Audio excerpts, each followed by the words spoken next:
Thank you, Jimmy. We will not waver in our commitment to see that justice is done for this terrible act in Benghazi. And make no mistake, justice will be done. That was the President of the United States over a year ago.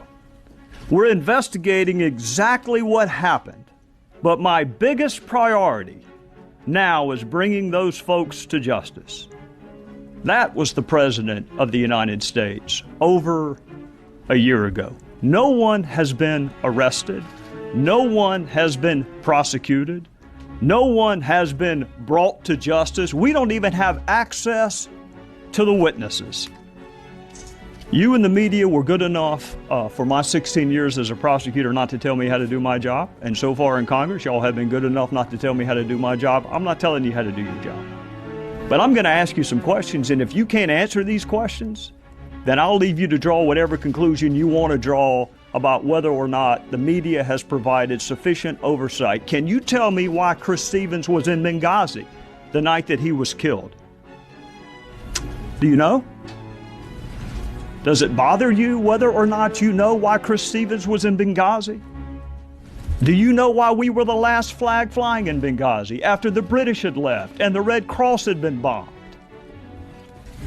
Do you know why requests for additional security were denied? Do you know why an ambassador asking for more security days and weeks before he was murdered and those requests went unheeded? Do you know the answer to why those requests went unheeded? Do you know why no assets were deployed during the siege? And I've heard the explanation, which defies logic, frankly, that we couldn't have gotten there in time, but you know they didn't know when it was going to end. So how can you possibly cite that as an excuse? Do you know whether the president called any of our allies and said, "Can you help? We have men under attack"? Can you answer that? Do any of you know why Susan Rice was picked? The Secretary of State did not go. She says she doesn't like Sunday talk shows. That's the only media venue she does not like, if that's true. Why was Susan Rice on the 5 Sunday talk shows? Do you know the origin of this mythology that it was spawned as a spontaneous reaction to a video? Do you know where that started? Do you know how we got from no evidence of that to that being the official position of the administration? In conclusion, Congress is supposed to provide oversight. The voters are supposed to provide oversight. And you were supposed to provide oversight. That's why you have special liberties, and that's why you have special protections.